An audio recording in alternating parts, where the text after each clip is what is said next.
Make sure that it's on. Yep, it's on.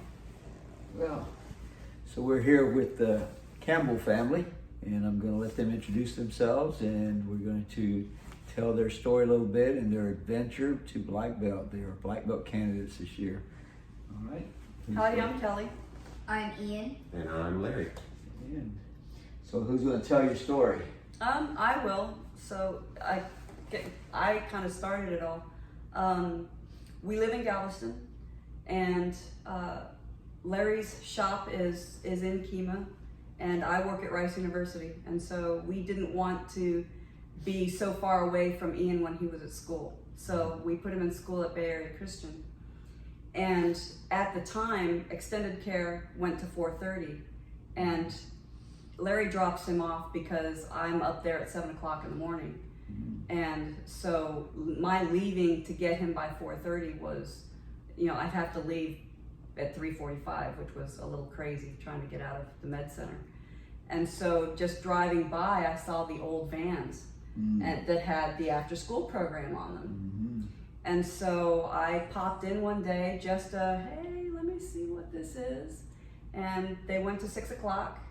And I'd been mulling it over, but was a little hesitant because I wasn't sure how Larry was going to take about putting Ian into a martial arts program. But then found out that it was a Christian-based program. And it's like, oh, yes. Yeah. So we signed him up for that, and he was a little champion at the time. Kindergarten. Yeah, it was second semester of Wow. kindergarten. Yeah. So what's that, 4? 5? You were Yep. 5? 6. So, Yes, it's 6. He He started in just 6 turned because your 6. birthday's in December. yeah, he had just turned 6. So, and then my journey actually started, so I was a karate mom, but then that spring you offered what was then the RAD class, the Lady Self-Defense class. Okay. And so I took advantage of that and, kind of was really digging that. And you set me down at one point and said, so, have you thought about joining? It's like, well, not sure, timing and work and all that. And you planted the seed because you asked, well, how old is Ian? And okay, well, if you join when he's a yellow belt, y'all can graduate together. There it is. Here we are. There you are. What a deal. So then that summer came by, so that was 2015, and the black belt graduation came by, and I wanted to see, what the black belts had to show, but also what the school produced. Right. It's like, let me see these kids, because all I saw at that time was little champions. Right. We were in and out, so I didn't see the rest of the students, and so I dragged them, and that got me motivated. I was set. It's like, okay, he's here. I'm going to keep him here as long as I can. I think I missed that first graduation. You missed that first one. Because you guys have been May to have. 5 and I've been to Yeah. 4. Okay. We've had 4. This year is our 5th one. Okay. So so then I guess you started competition that I guess maybe that following year. And then so I was a competition mom and got to know the other competition moms. Right. So that's when those relationships really started, and I'm still really close with those moms. And then graduation number 2 rolled around, and they were like, let's go. I'm like, yeah, okay. Because it was so cool. It's like, yeah, let's go see that. And we're talking about the black belt graduation. Black belt So graduation. that was their second one to go watch. And if you're watching this, maybe you can encourage those who are future black belt candidates to be sure and come out and watch. Yeah, guys, be sure you come and check out it. And come to as many as you possibly can your whole journey leading up to black belt, because each one of them are different and they're all awesome. And Right. we're getting real close to the point in the story of how black belt graduation inspired me and how we ended up going from mom and dad of a PMA student to a family all training together. Yeah, so it was like Tuesday, that following Tuesday, I walk in to pick up Ian, and Miss Vanessa looks at me, she's like, so I heard Larry came in and was asking about signing up. And I remember distinctly stopping and taking a double take. It's like, my Larry? She said, yeah. I was like, well, he didn't mention anything to me about it. So I asked him about it that night. He's like, oh, I'm just getting information. It's like, okay, yeah, sure. So then go to picking it up the next day, and Miss Vanessa's like, hey, so I heard Larry signed up. I was like, my Larry? Signed up? She's like, yeah. And I was kind of down because I was like, I would really like to take martial arts, and I was kind of bummed because I didn't have the wherewithal to be able to do it. And Miss Kim, I said this aloud, and Miss Kim was in the office, and she I think she was at the desk because she kind of leaned back to put her stand in the doorway, and she said, well, with the first two, the third one's free. So that means I get to take classes? And she says, yes. And I'm like, so I was all in from that moment on. I was on it. So that began my diving in to the river journey. So what was happening on the other side that Kelly was not aware of was, so even before that black belt graduation we went to, is Kelly had, like I said, been to some rad classes, was getting involved with competition team, and she had mentioned to me several times, hey, I'd really like to, I think I really like to get involved in the program and this and that. So I was like, well, and to be honest with you, I had, 4 or 5 years ago, I was spending probably more time than I should be working and running my own business, and I felt like I had come to the realization that perhaps Kelly and Ian were not getting enough quality time with me and everything. So I thought, well, I'm going to go up to PMA and check it out and see what it's going to cost and see if we can afford to get Kelly signed up in there too, because I know that'll help put some good points in my bank account with her, and deposit in our bank account, yeah. And so I'm up there and I'm talking with Master Cody, and we're going over the programs, and that was that first Tuesday, and he kind of gave me the basic information, the different programs, and I was like, well, let me think about it, and so then I came back the next day. And I was like, well, okay, I think I've decided, I want to sign Kelly and Ian up, and you know what, it's going to be a little tight, but I'm going to go ahead and sign them up for the leadership program because I like the value of that, being able to take unlimited classes and do everything. Awesome. So he starts writing the contract up and everything, and as he's writing it up, he looks up at me and he says, so, Mr. Campbell, if you sign 2 of your family members up, then all the rest of the family members in your immediate household go at no additional charge. And he looks me right in the eye and he says, so what that means, Mr. Campbell, is you don't have any excuse. And I kind of paused for a moment, and I was like, I really didn't have an answer to that, other than this voice in my head said, no, you really don't, Larry. So that's where my personal journey began. So here we are that day, a week after the black belt graduation, and our whole family is signed up in the leadership program, and we're off running. So that's where my personal journey began. Well, you guys are setting a great example in the sense that you're involved in the PMA curriculum, the AGMA curriculum. You're doing the small circle, you're doing the Arnis, and you've done after school summer camps, and so you've really been able to really cash in on your investment. And so tell us, how's that paying off for you guys? What are your main takeaways, and what are your main why? Why did you make that commitment to be a black belt?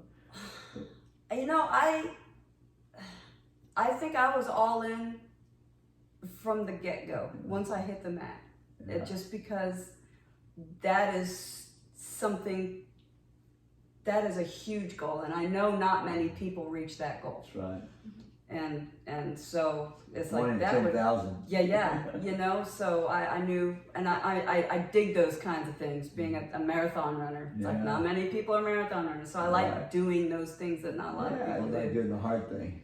And I remember I was thinking about it, and when did I find that I was in the place I needed to be? And I think it was the first time that you said, one team, one family, one fight, abiding in Christ. It's like, it really is a family. Awesome.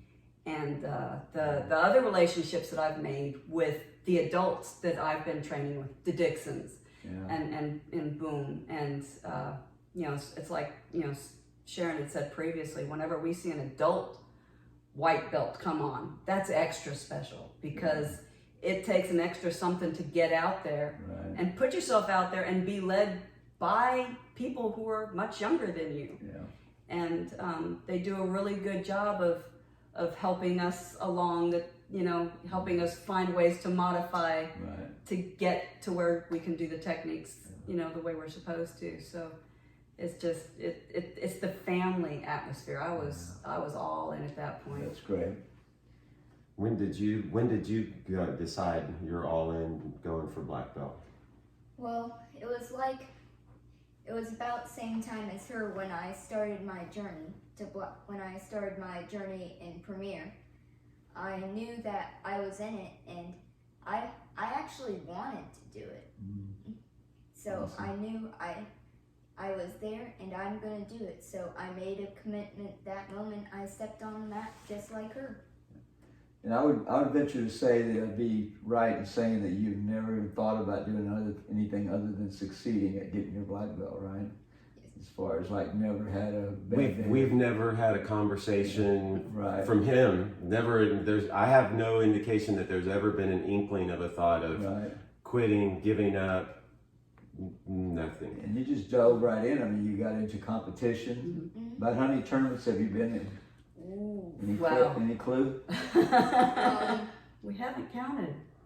3 years worth, 3 years Yeah. worth? Probably would guess maybe 50, maybe. 40, You somewhere in know, there. a That's mess a- of that's a medals. lot. They're heavy. Yeah, that's a lot of good You know, that's part of the process. You know, part of the process of getting just good is a certain process of attending class and having your instructors there to teach you and all that, and putting all the time you can into that.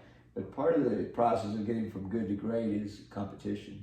Getting out there and doing things like that. And you've done that, and you've done that well. I'm very proud of you for that, Ian. And what else?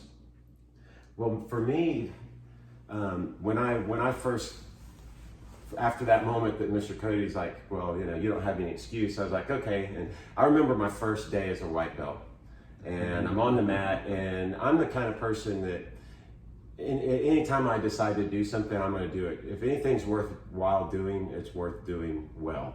Right. So I'm out my first day on the mat, and we're running laps, and Master Falco's teaching the class. And after several laps, he kind of walks over to the area where I'm going to pass by, and he's like, "Hey, Mr. Campbell, this is your first day. You might want to pace yourself a little bit." Now, that's the only time that Master Falco has told me to pace myself. After that, it's After that, yeah. So, but I tell you what, when I really started to get a passion for it, would be after my first sparring season, which I believe I was a yellow belt the first sparring season, toward the tail end of it. And I got out there, and the first person that I ever sparred with was at sparring night, and it was with Christopher Follick. Nice. And no, it was not nice. It was not for me either. He thought it was nice, but for me, it was not nice. He didn't hurt me or anything, but Right. I believe he was a BBC. He may have been a BBC that year or Okay. something. But I remember, and we've all seen it. It's the old clunk on the head, your guard's down thing, Right. and then after that, I think I fought Mr. Shieldmankin that night and a couple of people. And after that evening, I went home and I was like, you know what? That's not ever going to happen again. And so I made a commitment then to start going to Mr. Patterson's Monday night sparring workshop. There you go. And so I just turned orange at that time, right after that sparring season. And I've been a pretty regular attender at sparring workshop ever since that belt level. And I tell you what, I'm glad that I am. And that's where I really started to enjoy martial arts. Right. And have fun with it. Before it, my why in the beginning was, well, you know, I'm 44 now. I'm 44, and it'll be good for my fitness, you know, a little Right. fitness, and it'll be good family time together. And so, but it was after that sparring season I really got a passion for it and excited and started doing it for myself. And it was about that same time that I discovered the small circle class and the Arnis class, because I'd walk by, I'm like, what's going on over there? And these people in black gis with red stripes, and I looked in the door several times, and then finally one day Master Tullis was like, come on in. And I went in the first day, I went in that day and checked it out, and I was like, okay, this is kind of different. I enjoyed the self-defense side of martial arts, so I was really digging the small circle stuff and the Arnis, and that was another thing. I went to that first class, and I've been pretty regular ever since then. So my journey's been a lot of, the curriculum classes, and then small circle, Arnis, and sparring. I've done a few tournaments, but I never really got into the tournaments. Now that I'm testing as a BBC and I look back, there are some things that I look back now going, wow, I wish I would have done that along the way in my journey. But I feel like I did the best I could with the time I had available. Right. But I'd want to encourage everybody, hey, don't wait till you're a brown belt or a red belt to start getting involved in things other than just curriculum. Go do tournaments, try out some tournaments, try out some sparring classes, try out some BJJ or small circle, or because the broader range of arts we can explore, the more well-rounded martial arts artists we're going to be when we get to the level of testing for black belt. Well, that is our specialty, is to be well-rounded, so that's a very calculated process. You have seasons to always assessing yourself to see, okay, now what do I need to add to my repertoire of knowledge and skills to make me more well-rounded, and that's a very specific thing. So you guys are doing a good job of doing that. So I think as a family group, we've pretty well covered a lot of the bases. Yeah, right. We're going. This is a team effort. I'm handling these areas, Ian's handling these, Kelly's taking care. So as a group, as a family, I think we're pretty well rounded. Well, I think the word love is an important word that I would say would be something that we love. You guys, the Campbells, and just like the Dixons were here the other day. I mean, there's this love and connection that we have for the Lord and for each other and for the martial arts, and the passion that there is driven by that love, and it's good. So what else? Tell us about this black belt candidate journey that you have. We're finishing up week 6 tomorrow, and there's 2 more weeks left. I did not believe the many people that told me at the beginning that it was going to go by as fast as it did. And it has. And here we are. And it's been so different, which is fine, because I had only an idea of what it was beforehand. Right. But yeah, I mean, one of the themes is be water. Just take it as it comes. The Lord will provide, and the Lord will, give us the path, and just go with the flow. Never lets us down. He's doing it, showing up every day. If you focus on the moment of BBC, it goes by slow. But when you look at it as a whole, it goes fast. Yeah, that's true. Yeah, and it's been really great seeing the growth of everybody just in that season, because in your curriculum classes you have your main people that you see twice a week, and so you grow with them. But then I got to see so many other kids that I'd seen around the school and competition teams and things like that, and I've seen them grow up. But then this has just been this is definitely a character building experience for them, and it's really awesome to see. Well, I'll tell you, Kelly and I know we spent the last year and a half talking to a lot of black belts, trying to get some sort of idea of what to expect from BBC and the 8 weeks of testing, and we got some feedback, but it always seemed like, well, there's a mystery about it, or there's that must be a secret thing, because and I'm going to tell you guys, there's no secrets or anything, but what I've discovered is it's very difficult to explain to someone. Yeah. It's very difficult to put into words. I mean, sure, you can say, yeah, it's good workouts and all that, but there's something magical that happens during that 8-week period of black belt testing. Yeah. I know, for me personally, I've experienced, and kind of reluctantly and with resistance the first few weeks, some real change in myself, and the way I view things, and I've been forced to really self-assess and evaluate myself, going, well, okay, I didn't necessarily realize these things, and an opportunity to start correcting, and and that's been awesome. So just realizing that, wow, this is like having a huge positive change on me personally. I mean, I see it in my son.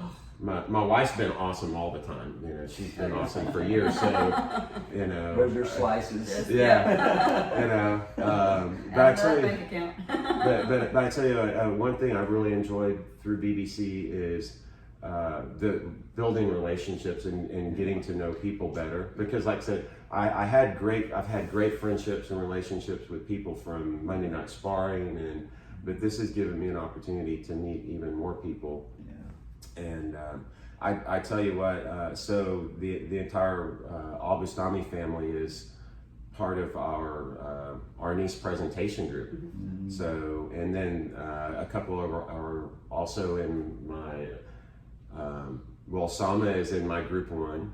Mm-hmm. And there's a couple in my Focus Form group, I believe. Mm-hmm. So I've really had a chance to interact and starting to get to know the Al-Bustami family. And I felt like this morning at Arnie's practice, we just really kind of connected. And I was like, man, you know what? This is an awesome family. And I told him, I said, man, you guys are awesome. And I want to tell you, Al-Bustamis, we love you and we think you're awesome. And we're so glad that you're a part of our PMA family, and I'm so glad y'all are part of the Arnis team. Right. And that's probably one of the biggest things about BDC is the relationships and the friendships that are forged during that time. Right. So what about soft techniques? What do y'all feel is something that you're practicing, that you are consciously practicing, and to get through? I mean, the events are tough. Yes. Working, managing your business. What was the name of your business? Tell me again. It's Superior Marine Services, and I do custom woodwork on boats. And this is my busy time of the year. This is my time of year when it's kind of like a tourist town. We make our money in the summer, and in the winter we go, well, I wish people would call. So that's been particularly challenging for me. But as far as soft techniques go, I tell you what, I've really enjoyed the Urban Myers stuff and working above the line. And I find myself many times throughout the day saying, hey, Larry, you need to push pause. You need to get your mind right. Make sure your mind's right. Yeah. Okay. And now it's time to step up. Yeah, that's good. Do the hard work. Put in good reps, above the line work. Don't come in halfway just because you're tired. And Kelly and I were talking about on the way over here. Sometimes when you reach the point where you're physically, mentally, emotionally weary, tired, worn out, it's a little more challenging to apply the soft techniques, and that's when we need to be even more aware of them. Right. and practice them proactively. Be proactive about trying to apply the techniques. And yes, I had mentioned I noticed personal changes happening in me, and that's as a result of the soft techniques and mostly the Urban Meyer stuff, but also the 7 habits. Yeah, 7 habits. The Bible. The Bible. We've as a family we've been pretty well rooted spiritually, and that's why it was important to me that we go to it. I was like, man, it would be really cool if there was a Christian martial arts school. I'd send me in there, no no doubt about it, you know. Right. And lo and behold, there's PMA Yeah. and Well, all glory to God for that, for Yeah. sure. We give Him all the glory. So, anything else? You ready to close it up, or you got anything else? Competition team, get out there and do competition. Well, to take the I step have from one good thing. to great is get involved in demo team, get involved in competition team, and make sure that you're well-rounded, working on all the different systems, seasons of time, and don't get stuck in one place. One thing that I would like to add is just a word of encouragement to all you parents out there. You know, it's a lot of fun, and you're involved when you're a PMA mom or a PMA dad, and all that. And we did that for a year and a half.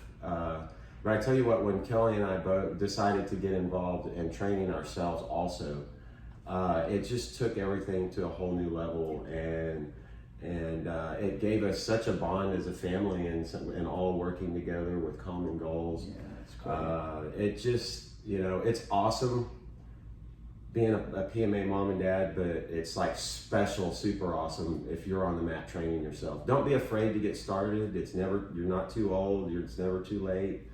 And just go out there and give it a try, and I promise you'll like it, and it's worth every bit of effort. It's worth a little bit of sacrifice of time or what have you. But you know, ask any of the parents at PMA what we think and how that affects, and we would encourage you guys. Hey, It's a huge bond.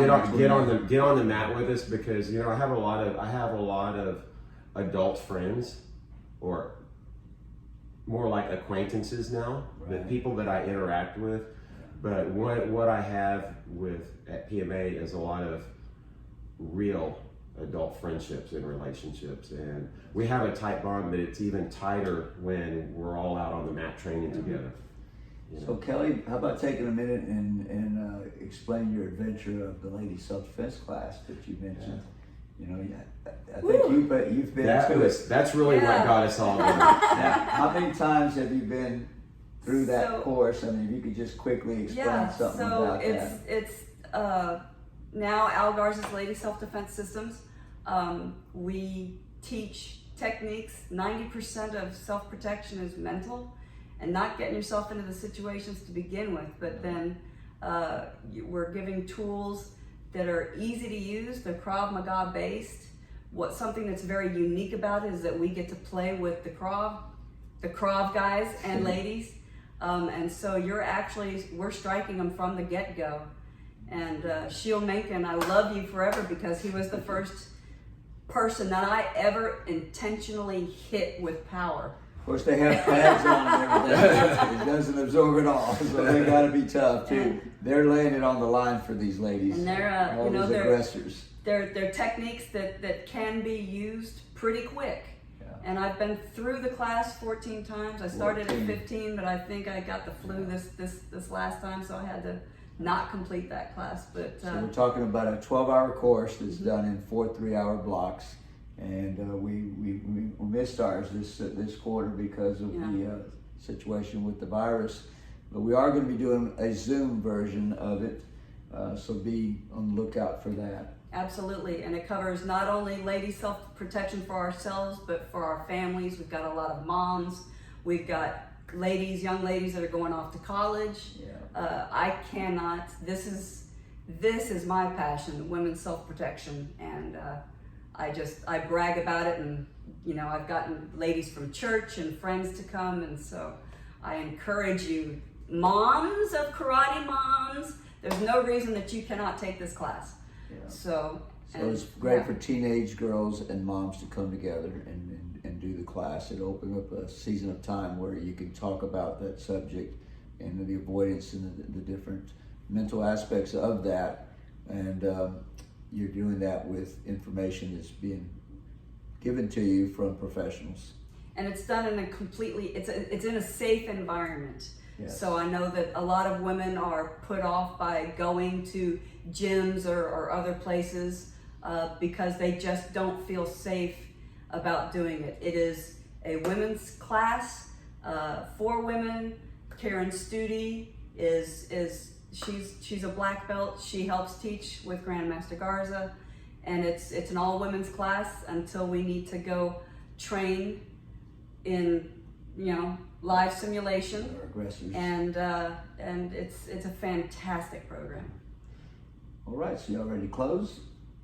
Anything else? I want to thank Master Falco Yes. because I've trained with him my entire curriculum course. I want to thank Master Falco, even Matthew Quigley. He's done. I've got to watch Matthew rise up as a instructor, and you're awesome, Matthew. Mr. Patterson, I tell you what, he's in now. Master Patterson now Right. has invested a lot of hours in me with sparring. I want to thank that, and Master Tullis. I could go on and thank a lot of people, but those are really the first three that really inspired me and Awesome. helped encourage me to go all in. So I want to say special thanks to those guys. All my instructors. All of them. All of them. He does. He loves all of them. Yeah. Awesome. And we love you, all three of you. Anything else? Mr. Steven and Mr. Seth, and for being so gracious, and Mr. Seth especially, for being gracious and patient with me, and taking me aside and counseling me when I needed to be counseled. Even as an adult, I know that's weird, but he does it with great grace, and they safely took me through all this, and Mr. Quigley and everybody. It's just a great team that's at PMA. PMA rocks. Amen. All right. So let's say goodbye. Bye, everybody. Y'all Ciao. sleep well tonight.